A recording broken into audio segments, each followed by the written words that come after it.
ada zat-zat yang bisa meredakan badai sitokin. Pernah dengar kan? Kalau pasien COVID kena badai sitokin terus meninggal kan gitu kan? Nah, virusnya sendiri sih kita nggak mampu obati kan, dia kan virus kan sebenarnya badan kita mampu untuk menghantam, tapi kerusakan yang terjadi akibat virus itu menimbulkan suatu badai sitokin, badai protein di tubuh kita, yang ternyata bisa diredakan dengan protein-protein yang ada di dalam trombosit. Jadi antinya ada di badan kita, Mas. Kalau mama saya sembuh dengan ini tanpa kemo, saya tarik ke Indonesia teknologinya, saya beli, saya permurah. Saya bilang gitu. Dan yang terjadi adalah mama saya sembuh. Dengan terapi terapi itu tanpa kemo. Saya sampai berhenti S3 saya tuh, Mas, karena kehabisan uang ya di tengah-tengah itu. Terus saya bingung kan, mama saya sembuh, saya udah nazar nih, udah kadung nazar kan. Harus bayar nazar dong. Nazar kan janji bukan ke orang, dia janjinya udah ke yang di atas. Wow, saya bilang, saya harus bayar nazar. Gimana ya? Nah itu balik lagi, pertolongan itu datang dalam bentuk kebetulan. Pak, yang sekarang Menparekraf kita, Pak Sandiaga Uno, datang ke klinik untuk terapi. Memang beliau lagi sering terapi, waktu itu lagi kampanye gubernur, wagub. Terus biasanya kan saya nemenin, saya ngoceh, ngobrol gitu kan. Terus hari itu saya diem aja gitu. Dan beliau tuh nanya, tumben diem aja katanya gitu. Karena jadi teman kan, karena sering berobat jadi teman kan. Iya lagi bingung aja, saya bilang gitu. Kenapa gitu? Mama kamu gimana? Oh mama udah sembuh. Oh ya alhamdulillah dong gitu. Iya tapi saya lagi bingung kenapa, terus saya cerita soal nazar itu, dan saya nggak punya uang dong untuk alih teknologi gitu dari Jepang. Ya disitulah terjadi, beliau nawarin bantuan. Begitu aja gitu. Tapi udah saya kembalikan semua, ini kalau direkam ya, udah saya balikin semua. Semua bantuan di awal itu, dan terjadilah. Begitu aja gitu. Di saat saya bingung dari mana saya bayar nazar itu. Ya seorang Mas Sandi datang ke klinik. Cuman gitu. Dan sekarang teknologi ini sudah dibawa ke Indonesia? Sudah. Jadi kami beli, alih teknologi ya, itu beli teknologi, tarik ke Indonesia, dan dikembangkan di Indonesia. Dan bersyukurnya karena Permenkesnya itu baru, justru tahun 2018 ada Permenkes untuk lab stem cell baru kan.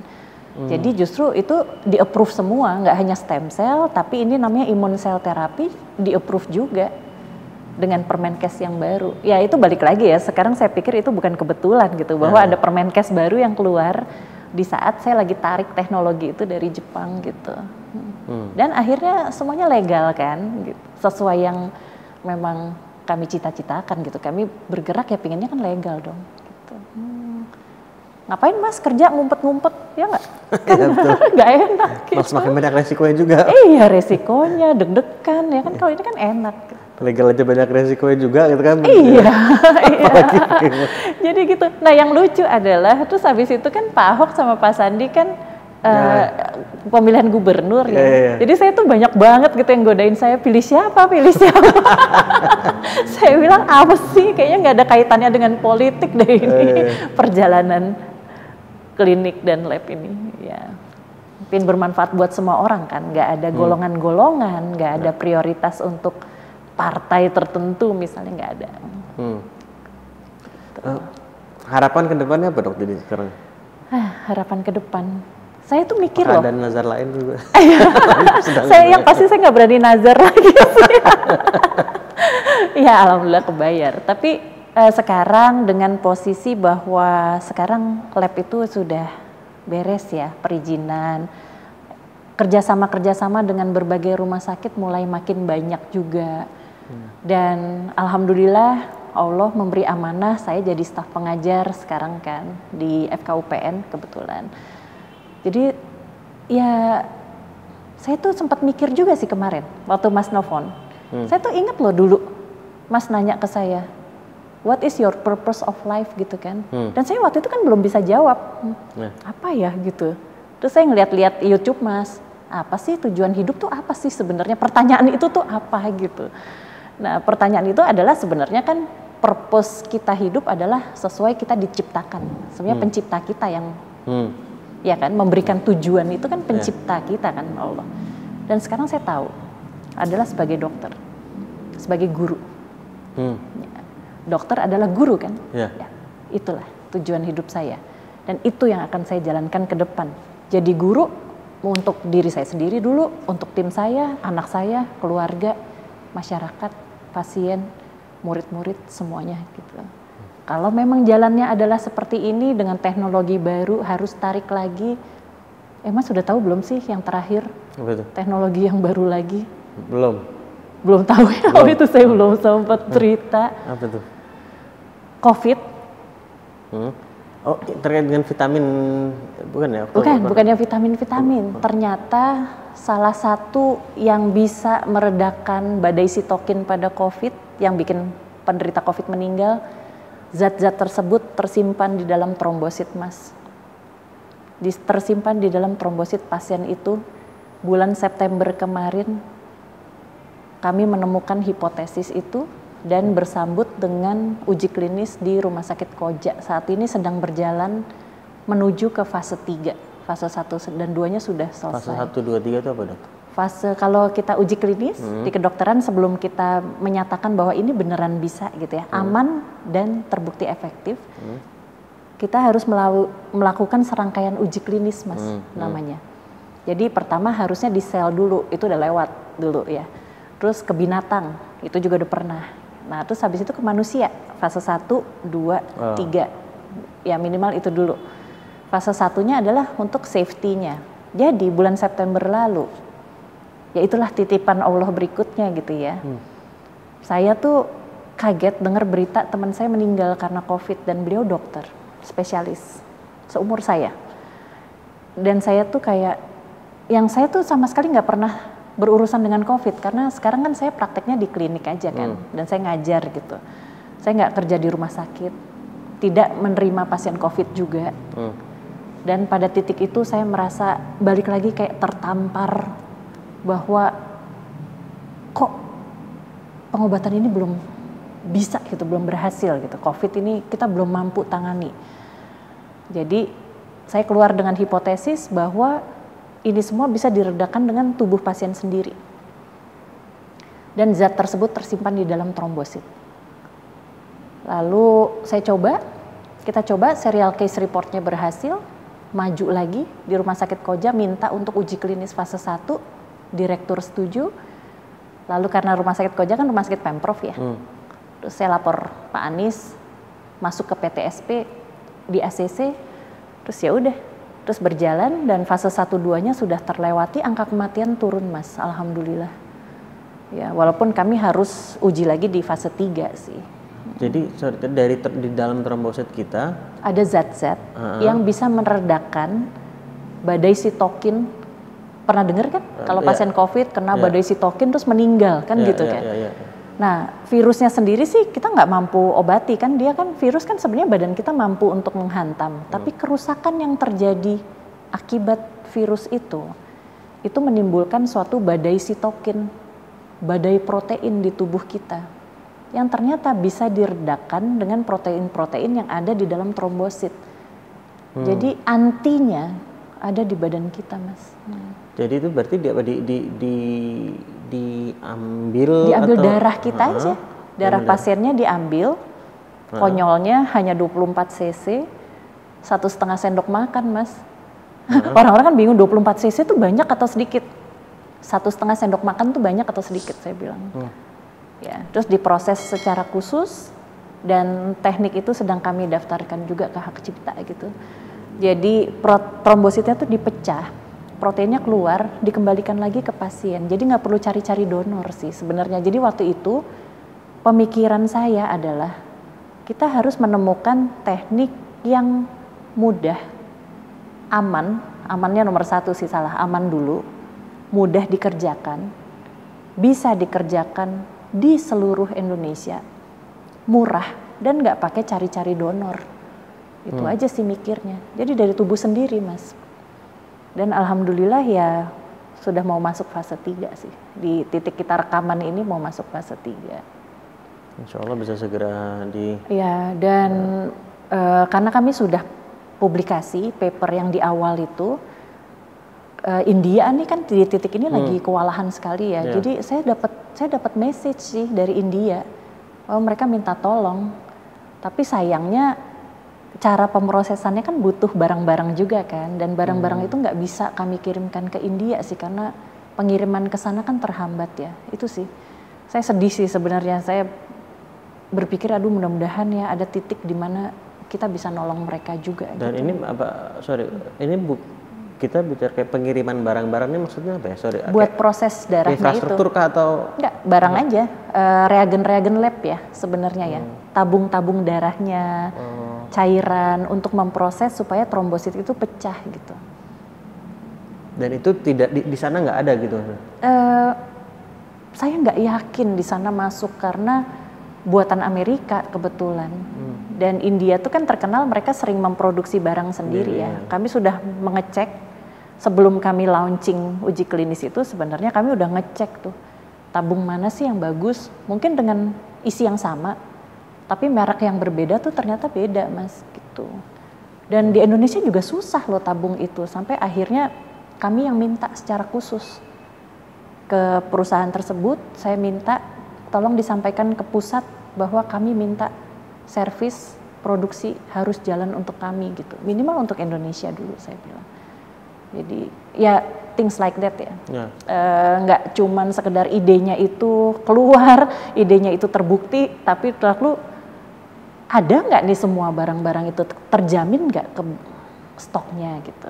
Nah jadi itu next project kami saat ini yang sebenarnya nggak disengaja sih Mas, karena balik lagi saya sama sekali nggak kepikir tentang COVID gitu di depan, di awal.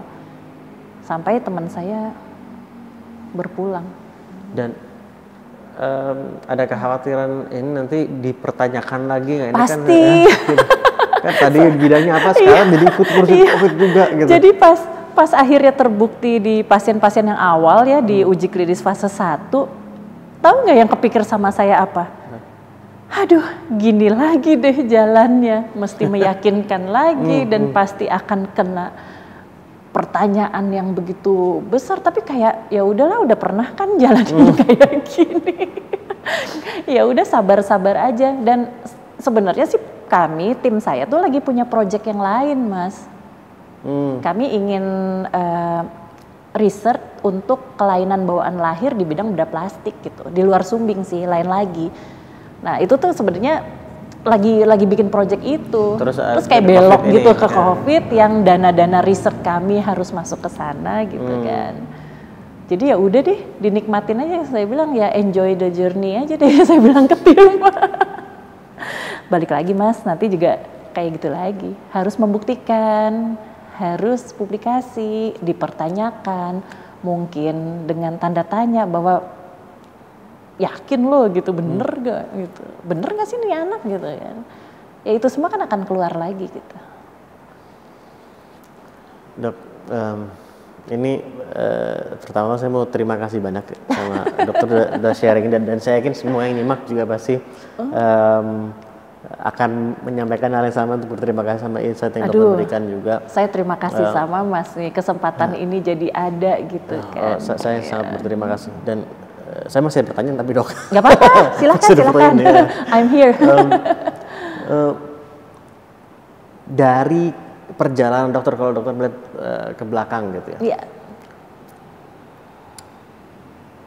Karakter apa gitu dok yang menurut dokter penting untuk kita bangun dan tanamkan agar kita lebih baik dalam menjalani hidup, terlepas bidang, kalau dokter sekarang di bidangnya mungkin kedokteran gitu, kesehatan gitu. Cuma kalau saya ngeliat journey ini, mungkin journey dokter dengan naik turun yang luar biasa ini, mungkin ada orang lain di bidang yang berbeda juga dengan naik turunnya mereka gitu. Betul, ya. Betul. Dan buat orang lain yang mungkin sedang ingin menjalani hidup mereka dengan lebih baik. Iya. What kind of karakter yang menurut dokter itu essential gitu, yang penting? Kasih clue dong Mas. Nah, kasih clue dong, apa gitu? saya ini mau minta satu dokter mau belajar kok. Karakter. Dari pengalaman, ini secara subjektif maksud saya. Subjektif ya. Ya itu, balik lagi, pantang menyerah, sabar, mau belajar. Iya. Pantang menyerah, sabar, mau belajar. Mau belajar. Dan banyak bersyukur deh kayaknya ya. Itu yang saya lihat mungkin orang suka lupa ya. Banyak bersyukur bahwa di tengah ya itu semua perjalanan kita terus ada kebetulan kecil itu disyukuri deh. Karena kalau enggak kita nggak akan pernah bisa melewati itu gitu. Kita akan nyerah saya rasa di saat kita nggak bersyukur. Oh ya, ada satu yang saya belajar dari teman saya baru-baru ini. Di saat saya lagi merasa melo gitu, biasa kan Mas, aduh gitu ya. Kok ini susah banget gitu kan. Terus tiba-tiba dia tag saya. Nggak tahu deh, padahal nggak ada pembicaraan awal apa sebelumnya. Jangan lupa bahwa kita tuh baik. Itu. Orang suka lupa. Bahwa kita itu baik. Ya, bahwa kita itu baik. Dan kalau kita menjalankan dengan baik, kita akan baik-baik saja. Kita suka lupa, kita itu baik. Jadi kita mempertanyakan kan, pada saat dihujat, pada saat dimaki orang, oh iya ya gue gitu ya gitu kan. Iya kali ya gue greedy kali ya, gue mikir duit kali ini ya, makanya gue kemana-mana, sekarang gue mikirin COVID, gue ini gitu ya. Kita lupa gitu. Kita tuh mau berbuat baik, kita nih baik, kita mau niat baik, jalannya baik. Kita lupa itu gitu. Dan kita nggak appreciate diri kita sendiri gitu jadinya. Penting nggak menurut Mas appreciate diri sendiri? Sangat penting.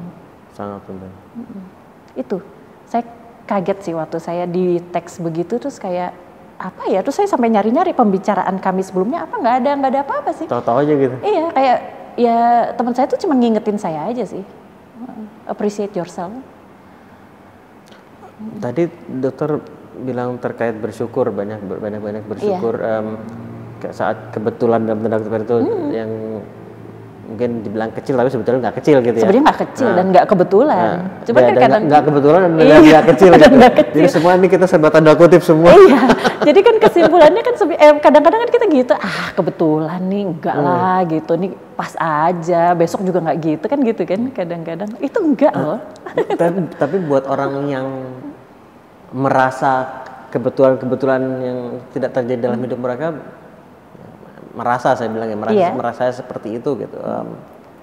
Bagaimana gitu, mungkin saran dari dokter untuk tetap bisa melatih menghadirkan rasa syukur itu sendiri? Saya akhirnya saya berpikir kita tuh nggak boleh sendirian juga kayaknya ya Mas ya.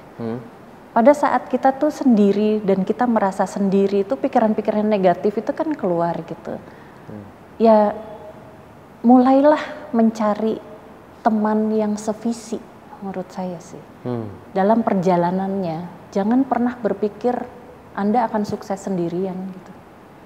Dan Anda akan mampu sendirian mengatasi semua kegalauan Anda dan segala macam. Sendirian tuh nggak bisa Mas.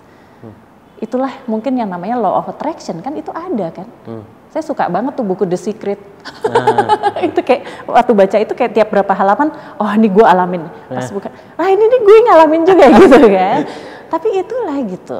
Jadi buka diri untuk belajar, untuk mau menerima orang lain yang dalam jalan yang serupa. Gitu. Saya tadi bilang ya sebelum kita rekaman, saya kan ngecekin rekaman Mas sebelumnya dong. Pas diundang kan kita juga pengen tahu ya, jangan sampai nih kita ngomong nanti salah-salah nih kan, nanti nggak cocok lagi sama temanya gitu. Dan saya merasa sangat akrab gitu loh dengan tamu-tamu Mas selama ini. Karena mungkin benang merahnya adalah kami semua mengalami hal yang sama, ya termasuk Mas Ali sih, kita ya jadinya ya. Kita mengalami journey bentuknya berbeda, tapi journey kita ups and downs-nya itu sama semua kan. Tantangannya, bagaimana kita handle itu dengan pantang menyerah, makin lama makin kuat. Galau ada yang nemenin gitu, ada yang tiba-tiba kebetulan ada insight, ada tilikan bagus yang membuat kita jalan terus. Sama, semua pasti ngalamin seperti itu. Dan itu yang saya lihat gitu di YouTube Mas itu. Saya merasa sangat akrab gitu dengan tamu-tamu Mas, padahal nggak kenal sih. Mereka juga nggak kenal saya ya. Mas Andi kenal dong berarti. Mas Andi kenal ya. Satu aja, yang lain dong kenalin dong Mas. Itu banyak yang ngetop tuh soalnya. Yang tamu Mas banyak yang ngetop. Nah jadi itu, saya merasa ternyata harusnya di luar sana tuh teman-teman itu tuh banyak sekali gitu. Dan tentu akan nanti suatu hari akan ketemu juga pasti. Ya. Jangan pernah berpikir Anda melalui journey ini sendirian sih. Ya, kalau boleh mesen gitu ya. Banyaklah membuka diri untuk kemungkinan pertemanan yang akan membuat journey Anda lebih nyaman. You definitely need friends. Ya.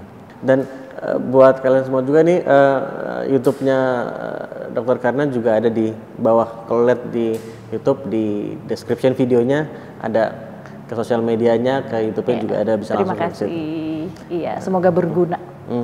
Ya. Saya termasuk udah nonton juga dan saya bisa bilang berguna, berguna. Dan ini loh Dok, nggak cuma bukan hanya berguna tapi juga enjoyable gitu, fun, seru gitu. Kita udah lama banget nggak ketemu. Iya, udah lama banget. Iya, tapi selalu connect. Iya. Alhamdulillah. Tapi iya itu benar banget sih. Iya, menjaga supaya referensi kita tuh tetap membangkitkan, yaitu ya, belief kita tuh terjaga gitu. 2 pertanyaan terakhir, Dok. Iya. Atau mungkin lebih, nggak tahu. Semoga nggak susah. Ini kayak ujian S3 loh Mas. Kita nebak-nebak ditanya apa ya. Saya suka nanya tentang kegagalan. Kita semua pasti pernah mengalami kegagalan tertentu. Pasti. Nah, cuma orang punya angle berbeda-beda atau secara filosofis gitu melihat kegagalan itu seperti apa. Kalau dokter sendiri melihat kegagalan itu seperti apa? Kegagalan adalah cara saya belajar. Itu. Cara saya belajar. Iya. Dengan gagal itu saya belajar jauh lebih banyak di saat saya sukses. Iya kan? Pembelajaran lebih baik saat gagal ketimbang saat sedang sukses. Iya, pada saat gagal kan mempertanyakan kan. Kenapa? Gimana? Baca, cari tahu apanya. Gimana sih cara saya menenangkan diri aja dulu. Belajar menenangkan diri di saat gagal itu datang gitu kan. Itu kan perlu belajar juga Mas. Dulu kalau saya gagal mungkin saya ngurung diri kali di kamar misalnya. Dan sekarang kan ngapain ngurung diri? Besok udah ada pasien terus saya nggak ketemu pasien gitu. Iya kan? Sama pasien aja kan mungkin treatment kita tidak berhasil itu kan juga sangat mungkin. Kita nggak pingin sih treatment kita kurang berhasil misalnya, tapi ya masih ada yang di atas ya. Kita hanya bisa usaha. Nah jadi ya cara saya untuk belajar kalau saya belajar sangat keras pada saat saya gagal. Kalau tentang sukses Dok, ada nggak perbedaan bagaimana dokter melihat sukses dulu dan sekarang? Oh jauh ya. Dulu sukses ya itu gimana tuh cara ngembaliin uang tabungan yang hilang. Iya kan? Atau terkenal sebagai seorang dokter bedah plastik. Oh kalau bedah plastik paling jago, Sumbing misalnya seluruh Indonesia tuh Dokter Karina. Itu aim saya dulu. Saya pingin jadi ahli sumbing nomor 2 se-Indonesia. Karena yang nomor 1 guru saya. Jadi saya bilang nomor 1 kan guru saya. Gue jadi nomor 2 deh terjago se-Indonesia. Itu dulu hanya sekedar itu. Sukses adalah kalau saya berhasil mencapai titel itu saya pikir gitu. Sekarang beda jauh Mas. Sukses itu adalah ya bagaimana sekarang kita jalanin tujuan hidup dengan baik sih. Dan ya yang sukses-sukses pencapaian itu kan hanya milestone aja jadinya kan. Di tiap perjalanan ada pencapaian, dapat jalan lagi, pencapaian berikutnya. Ya never ending aja sampai selesai. Saya udah nggak ada lagi target pencapaian titel atau apa itu. Rasanya nggak ada deh. Tapi memang mungkin itu sudah disediakan di jalannya ya. Bahwa misalnya, oh setelah jadi dokter, ngajar. Next step-nya, milestone-nya adalah profesor, misalnya kan begitu. Tapi itu sudah tidak menjadi tujuan akhir kan. Udah dalam perjalanan orang-orang yang kayak kita jalanin kayak begini udah nggak bisa lagi. oh tujuan akhir saya mau jadi profesor. Itu ada di jalannya, itu mungkin itu pencapaian berikutnya, tapi jalan itu tujuannya adalah ya berguna. Dan dengan menjalaninya beberapa pencapaian tadi pun itu juga jadi bagian dari perjalanan. Jadi bagian dari perjalanan aja. Saya melihatnya sekarang seperti itu. Kalau dulu kan targetnya itu. Sekarang itu adalah pencapaian-pencapaian yang terjadi aja dalam menjalani ini. Tuh. Jadi lebih rileks nggak sih Mas kalau begitu? Ya, saya sih lebih nggak, ya gitulah. Jadi lebih nggak apa ya? Beban, nggak terlalu beban aja gitu ya. Ya udah, amanah berikutnya juga kita nggak tahu ya Mas. Itu kan kayak surprise gitu, tiba-tiba ada amanah baru lagi. Kayak COVID ini. Iya kan, ya bersiap-siap aja deh. Ya jadi kayak ya kita cuman bisa menyiapkan diri kita untuk pantas menjalankan amanah berikutnya gitu aja kan. Dokter, thank you so much. Terima kasih banyak sudah meluangkan waktu ke sini, sudah berbagi begitu banyak pembelajaran. Aduh, semoga ya Mas. Saya khawatir juga sih. Ada yang bisa ditangkap nggak ya dari itu? Insya Allah atas nama semua yang nonton saya bilang sangat bisa. Amin. So terima kasih banyak. Dan bosan-bosan kita ngobrol-ngobrol lagi dok. Siap, anytime. Terima kasih banyak sekali dan mohon maaf kalau ada yang salah-salah juga. Sama-sama juga Mas. Buat semua yang nyimak. Mudah-mudahan bermanfaat, mudah-mudahan dimanfaatkan, dan kita ketemu di episode selanjutnya. Assalamualaikum. Waalaikumsalam.